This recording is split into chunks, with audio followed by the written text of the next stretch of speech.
Hey guys, welcome to another episode. Today we are going to be tearing down into our engine block to see if it's even worth using or even worth saving. So we've got it up here on our brand new engine stand. Now make sure if you guys follow me on Instagram, you would have seen when we got this. So make sure you guys follow me on Instagram and Facebook for more updates and things like that. But today we're actually going to be digging into this. We're going to do a complete disassembly to see what we're working with, to see if it's even worth it. So we're going to get you guys in close, do a walk around, and then we can start turning the wrench.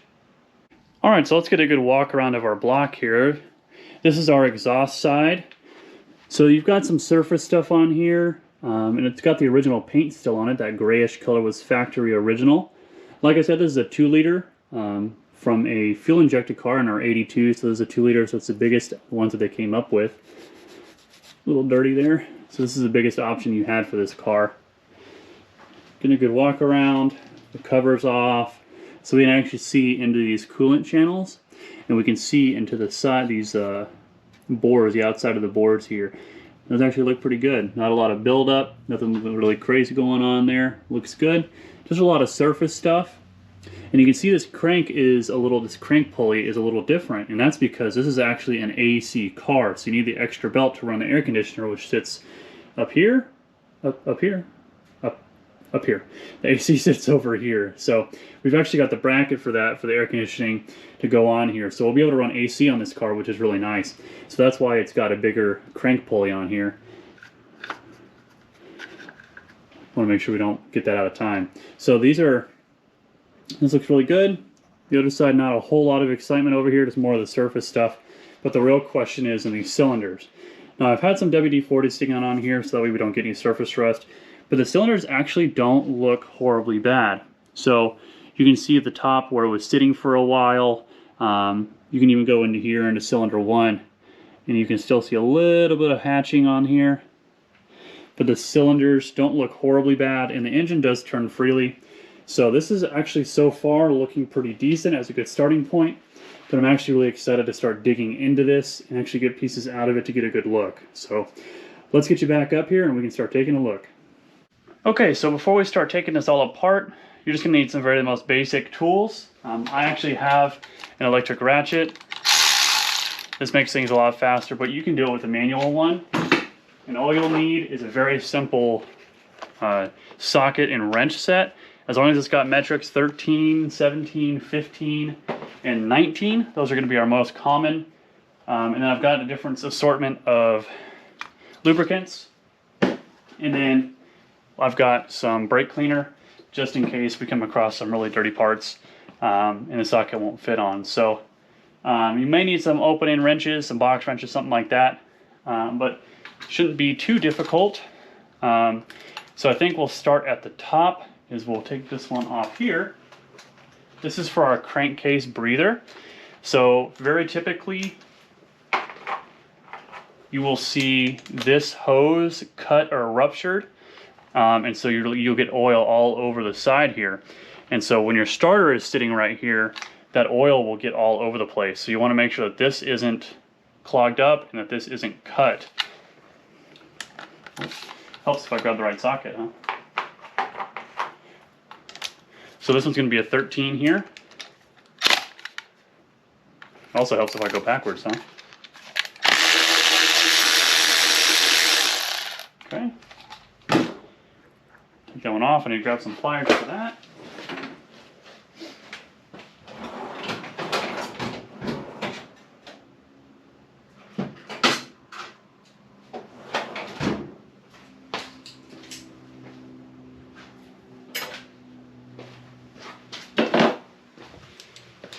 Alright.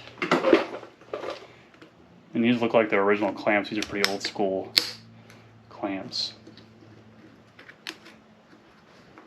You can tell how old that is. How creased the rubber is, and I can't even get it out of that groove. There it goes. Yeah, I'll say that probably hasn't been cleaned in a long time. I bet you I'm gonna need a knife for that. Because there is no way that that's gonna come off willing. We're going to replace this anyway. I highly recommend it if we're already at this point. It is... Make sure this thing doesn't roll on me. That is rock hard, and it should not be like that.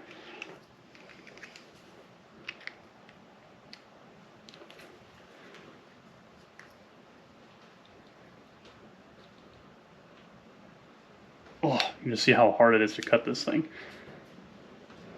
Ugh. And then I'll grab a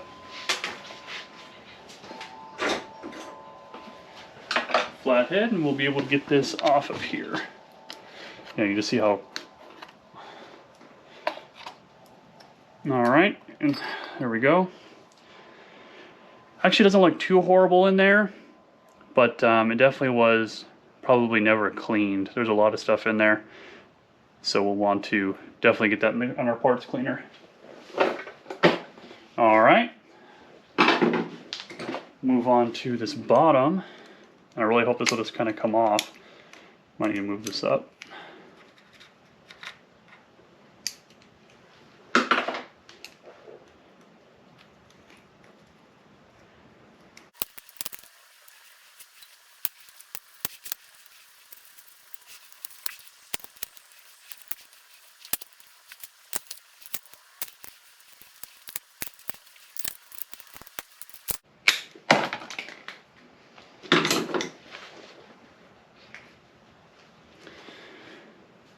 So that one is off, but it's definitely rock hard. That's supposed to be a nice pliable rubber elbow, and that is, luckily it's not super dirty, but that is just so rock hard. Definitely don't want to use that anymore. So then we're going to move on to the next one here, and you can see where there's a mechanical, so that's a blocked off. So we're going to go to the next one here.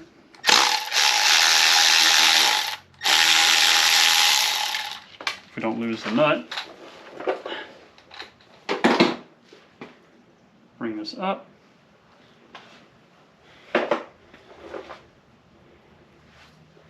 have a feeling a lot of these pieces are going to be stuck on there, caked in from just not being used and neglected.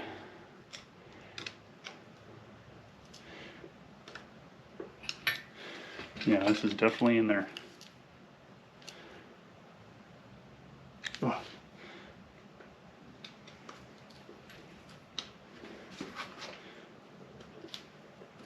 There it goes. It's got to be nice to it. Okay. Definitely another piece that needs to be cleaned off, but doesn't look bad. Looks like it's in pretty good shape. Just needs a good clean. I have a feeling that's going to be a lot of this car is just stuff that needs to be cleaned up. The thing is, the perception is that these cars just aren't reliable, you know, and it really comes down to just, you just need to maintain them. It's not like your everyday car now, and it's people just don't maintain them, so that's why the perception, I think, is really wrong.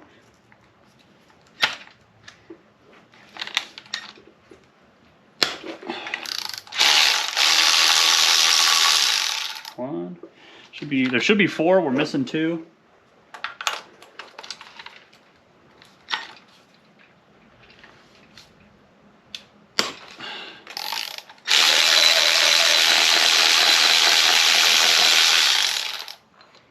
Yeah, we're definitely missing 2, but these bolts look good. They're not rusted or corroded. This is for our oil filter housing. Yeah, that bolt looks good.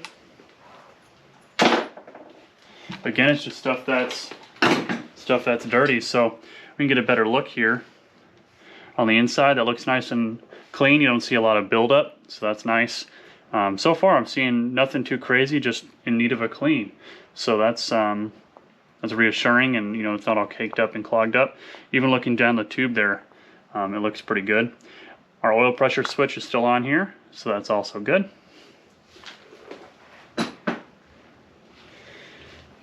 And when we look down in here, you can see just a little bit of buildup, but nothing too awful. So let's get this out of our way, of our 19, it's a 19 millimeter. Break it loose with that. Grab our ratchet. Like I said, a 15, 17, 19, 13, and a 10 are going to be your friend on this. Alright. So like every other thing I tell you guys, make sure you put your hardware back wherever you can. That way you don't lose where it goes. So that's what we're going to do on this side.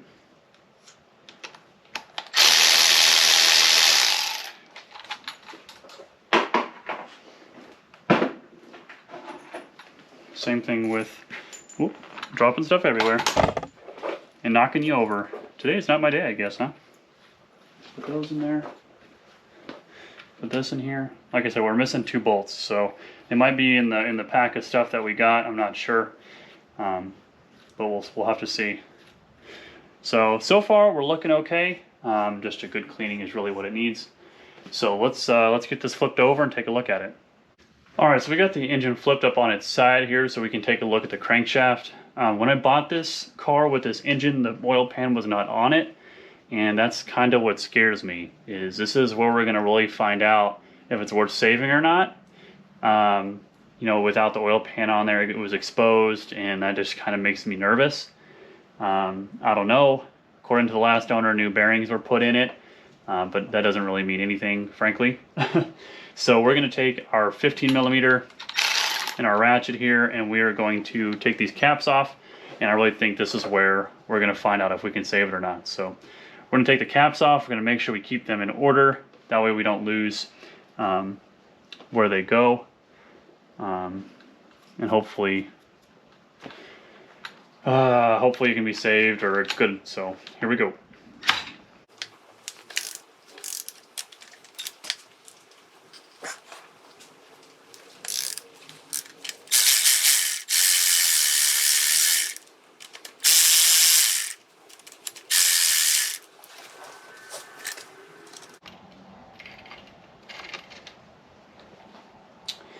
Alright, so this is our first bearing,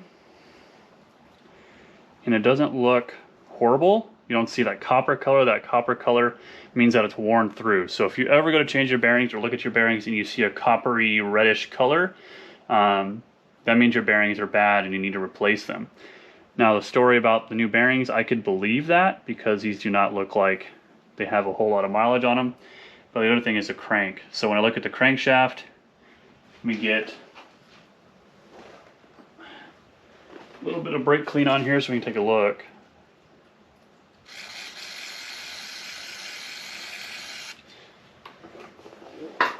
So I don't see lots of scoring, scratching, especially rust. We don't see any rust. So that's a plus for cylinder number 1. So let's go through all of them and see if we're just as lucky all the way across.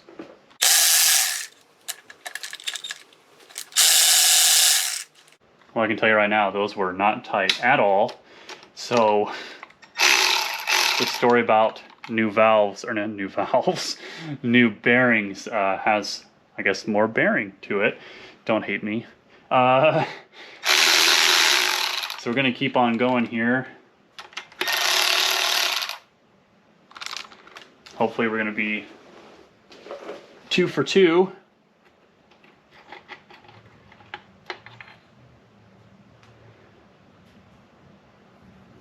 Yeah, so I think from that not being tight, when you put it on there, that's why you see some premature wear on there.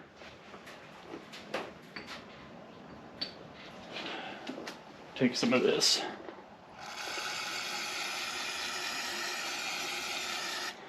Alright, so I don't know how well you guys can see that, but that one also looks pretty good. I don't see any crazy scratching, scoring, anything like that, and especially no rust. So we're at 50%.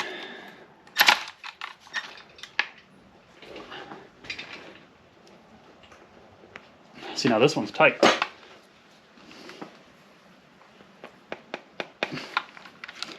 one's real tight.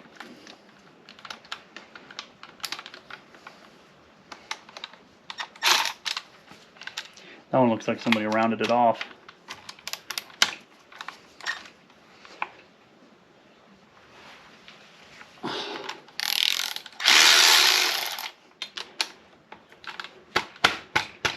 Yeah, somebody definitely had a hard time with that one.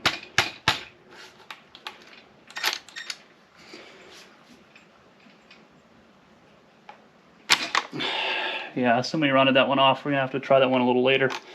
Tap that 15 on there. That one is really loose. That one is really loose.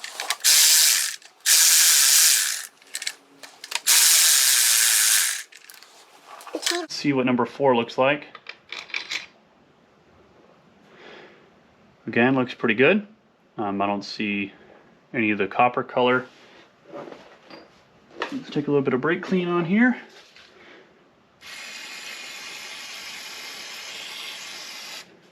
And I don't see any rust or anything like that. So that's a good sign. So let me see if I can tap this 15 onto that nut on number 3. And see if we can get lucky with that one.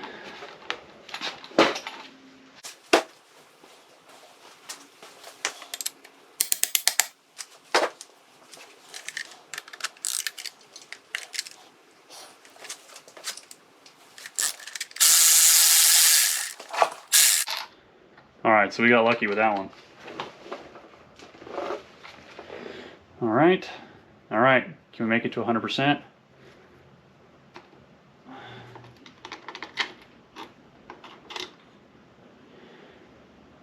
Alright, and that one also has some premature wear. You can see it on the bottom there, in the middle. I don't think that was on there quite right, and it definitely wasn't torqued. Probably not torqued correctly, especially. So let's clean this one off.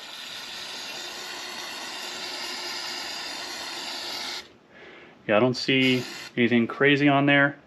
So let's get this. I think what I'll probably do is put some a nut on these, back on them, and I'll tap the cylinders out the front, and we'll take a look at the pistons and see how the rings look how the cylinder walls look all the way down. So let's get some nuts on these and tap them out.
Okay, so we've got our pistons out, but first thing I want to do is look at this crankshaft. So I'm going to spray these down with brake clean. Make sure we have all the things out of the way.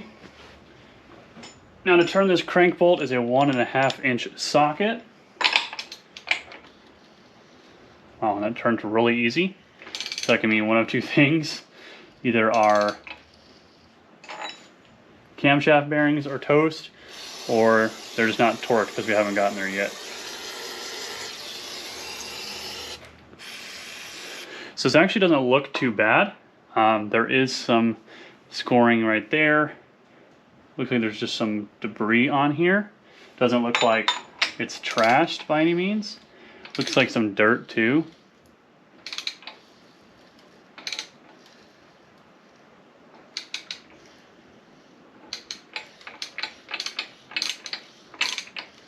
And that turns really easy.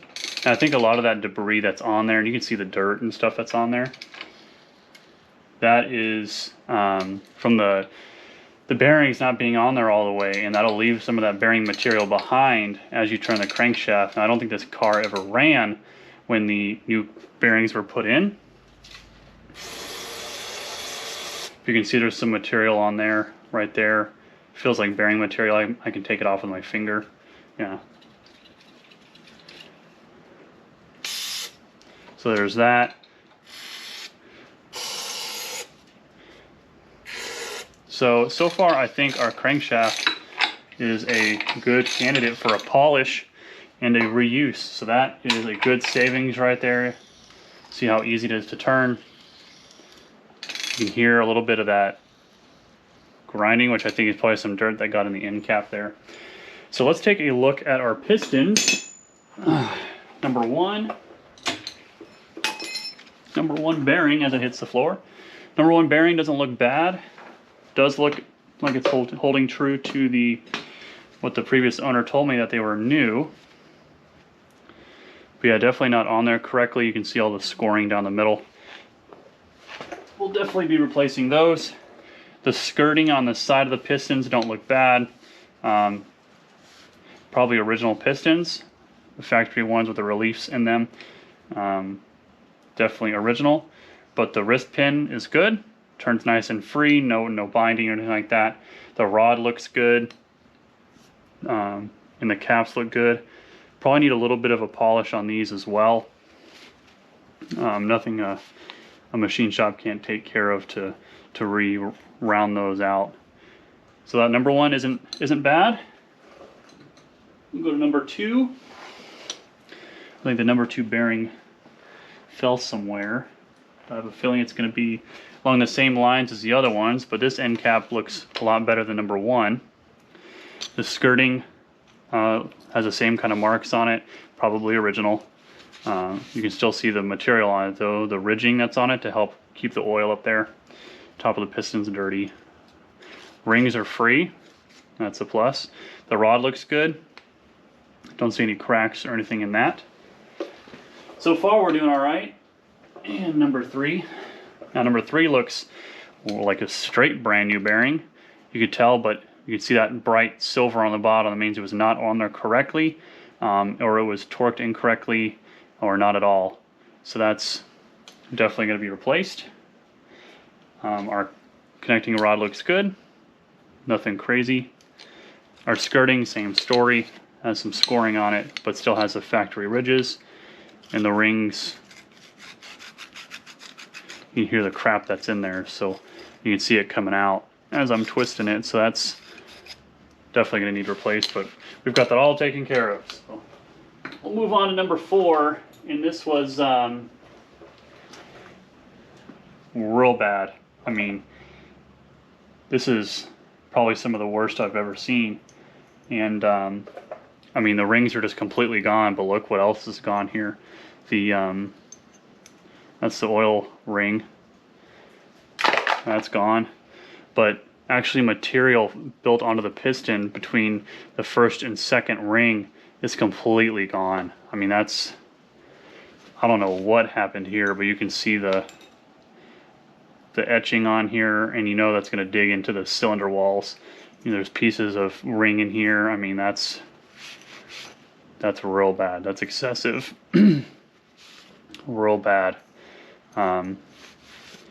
That's nuts. I've never seen that in person, at least, but that's pretty extreme. So we're gonna, when we roll this over, we're definitely gonna have to take a look at our our cylinder wall, because that's pretty sharp. That probably left something on the cylinder wall. Hopefully it's something we can work out. But the connecting rod looks okay. The bottom definitely needs to be cleaned up, just like all the other ones, same story. But that is just absolutely insane. I mean, wow, that's pretty bad. Yeah, so glad we're getting rid of these and getting new pistons in here. The wrist pin feels good. Wild. Wild, wild. So let's get this turned over and take a look at those cylinders. Okay, so we've got our engine tipped toward us here where we can see the cylinders. What I'm going to do is I'm going to take some brake cleaner, clean it out, and then we can take a look at it. I'm really going to be looking for this one. This is where that piston was a catastrophic failure. The other ones I think will be okay according to the skirts of the pistons themselves, but we're going to take a look at number 4 especially, because that was pretty serious.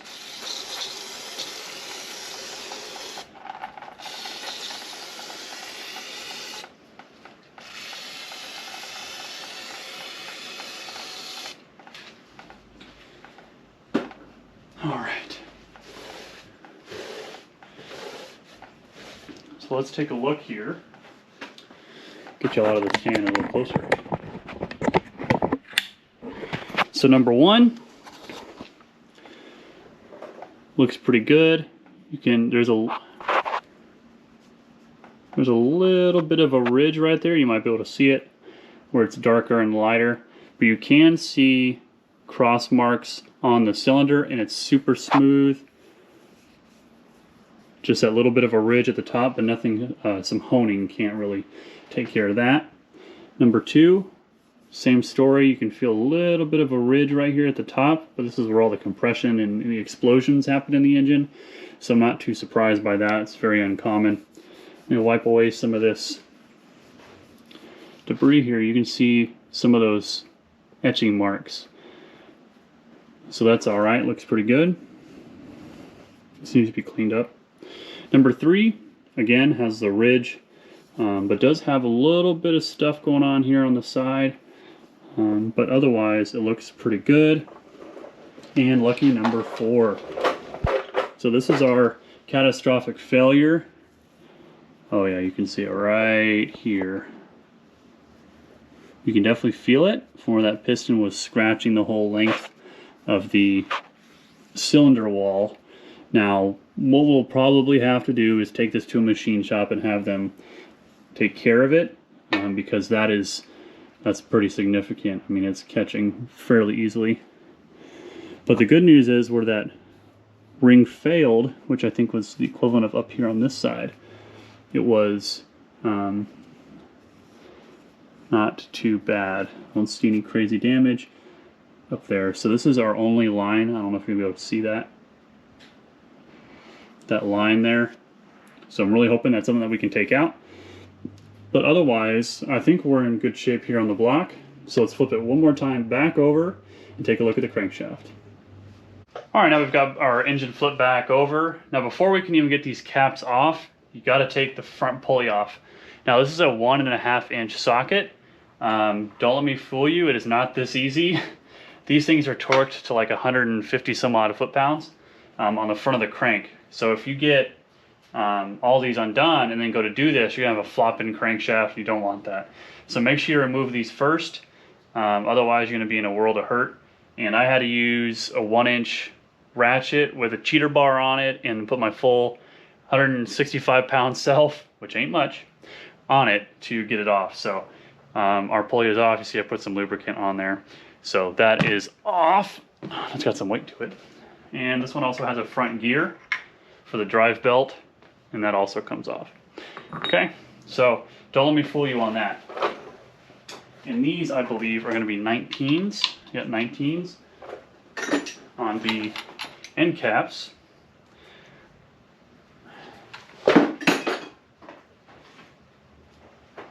Get our little extension here so we have some room to work. All right, we're going to start cracking these loose, and then we'll go back through.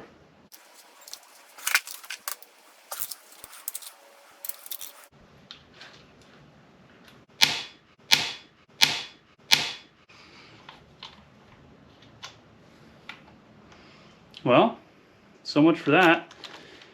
Like a day old. All right, that sucks.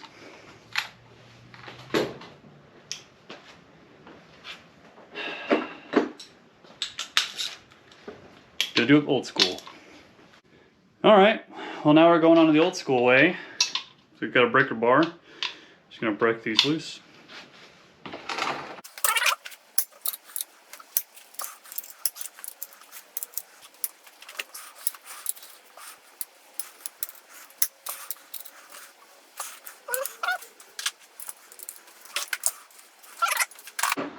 Now we can start zipping these off.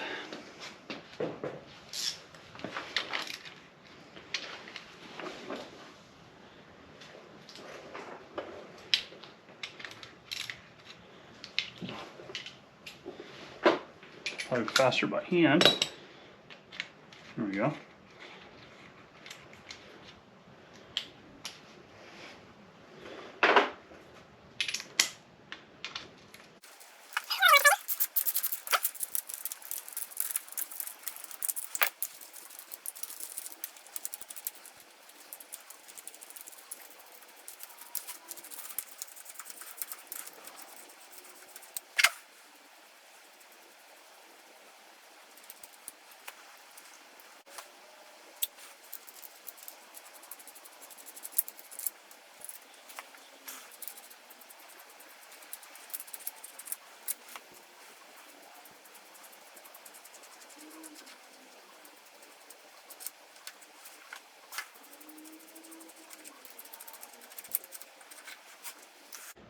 Alright, so we've got all the caps off, and from what I can see, the main bearing journals for the camshaft, or the crankshaft, look pretty good. I don't see any crazy wear on them, and now one thing is you're going to be tempted to want to spin it while it's like this, and you don't want to do that, because you risk damaging the crankshaft journals. And so those were definitely torqued on there really well, so much so that they broke my ratchet. I mean, I had that thing for 2 days. 2 days and it already broke, so I'll be making a phone call about that one. But all of those are off, and we could pick it up and slide it out the back because this top part is all one piece. We could slide it back, but what's probably going to be easier is on the front. There's 1, 2, 3, 4 or 5 10mm bolts that'll take this front cover off, and then we can fully lift it out nice and safely. So we're going to take those off. You just get this off really quick where our front main seal is, and then we can lift it away and take a look at it on the bench.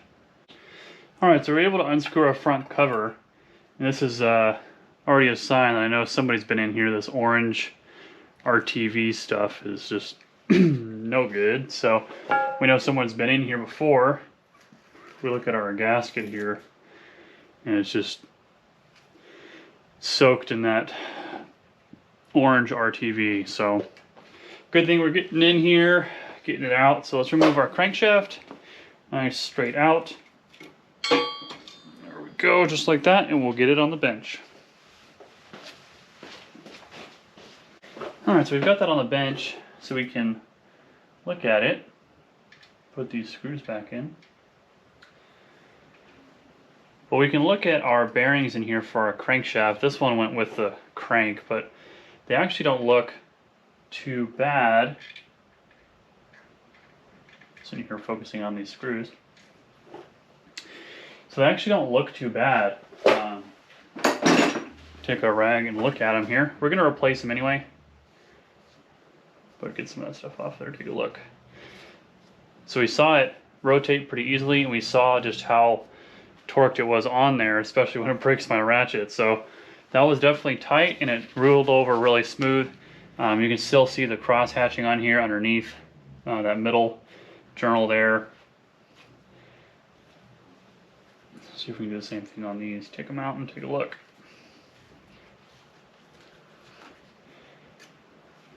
Alright, so we still see the cross hatching on that one there. Yeah, definitely see the cross hatching. Take a look at the next one.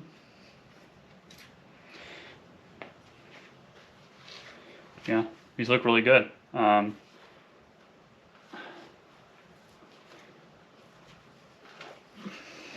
we're definitely going to be replacing them anyway. So pulling them out and looking underneath them is not going to hurt us one bit. The only one that I see concern on is going to be this end one where you can see the wear on the outside edge compared to the middle. And that's probably because debris got in and started etching into it. And that's not any good. That's going to do that premature wear. So it's really important that when we put these in, more cross hatching looks good. More cross hatching. Yeah, actually looks really good. Nice shape. You don't see any heavy wear or burn marks on them, or where it's bluish gray color. Because when you see that color, that just means that it's got really, really hot. And that's when you start getting into hot water, because it's been burned up. So we don't see any of that here. We actually look pretty good. Quite impressed, actually. So let me get this turned back over. And the last thing we have to do is get our auxiliary shaft out of here, which is here on the front. There's one more 10mm bolt here on the front, and we should be able to get that out, no problem. And then everything will be stripped off the block, minus these hardware that we've kept in place so we don't lose them. So we'll get that one off, pull out our auxiliary shaft, check in on that, and then this thing will be completely empty, completely stripped and completely gutted. All right, so we were able to get that center nut off. Took a lot of penetrating fluid and some patience, but we got it off. And there's also a retaining, fits like this, a retaining clip. I don't know if you want to call it a clip, a bracket that sits underneath there with the two bolts. You want to make sure you take those out. And then you're able to slide your auxiliary shaft straight out, just like that. We'll set it to the side. And now we can take a look at everything as it sits. Now you can see the RTV that went crazy on there. That's pretty bad. So we'll definitely be scraping all that off. Back around, it is a bare block once again, minus a couple pieces of hardware we stuck to remember where it went. But it's all off of there, and our cylinders are all free. And we've got our crankshaft over on the floor here. So you can see it's all standing up nice and straight, and all the journals actually look pretty good. So let's get a final verdict. So what's the final verdict on this block? We've taken everything off. We've stripped it down completely to where we can see everything. So my opinion, yeah, absolutely, we can save this block. We can definitely use it. The only issue I saw was that scoring on cylinder 4. Now the real question is it something a hone is going to be able to do it because it's such fine scratches? Maybe it's something a ball hone will be able to get out. I don't know, we'll find out. Worst case scenario, we'll take it out and get it bored out, maybe 10, 20 over. Or maybe we just go all the way to say, hey, go 40 over, and we'll maximize what we can get out of this thing. I don't know. Only time will tell, but this is definitely salvageable, and it's a really clean block. I've seen a lot of worse. For the fact that this had the oil pan off, and the bottom was exposed and left out like that, and you could still find oil on the bearings underneath, I think is really what saved it. And that crankshaft looks good, and a lot of these other parts look good, just need a good cleaning, which I think is really the story of this car and this project. So we're definitely going to save this one. I think we're going to be able to reuse it without any issue. So thank you guys so much for watching. Make sure you subscribe, like, and comment. You can follow me on Facebook and on Instagram at Garage Time TV, where I do independent side projects and things like that get posted on there, little oddball jobs that don't make it into the videos. So make sure you guys are on there and follow me along there. And make sure you guys subscribe. I really do appreciate it. We are on the verge of getting closer and closer to 1,000 subscribers, and it's all because of you guys, so thank you so much. So please subscribe. It's a red button on the bottom there. It really helps me out so I can keep making content for you guys out there to keep on watching. So until next time, guys, we'll see you.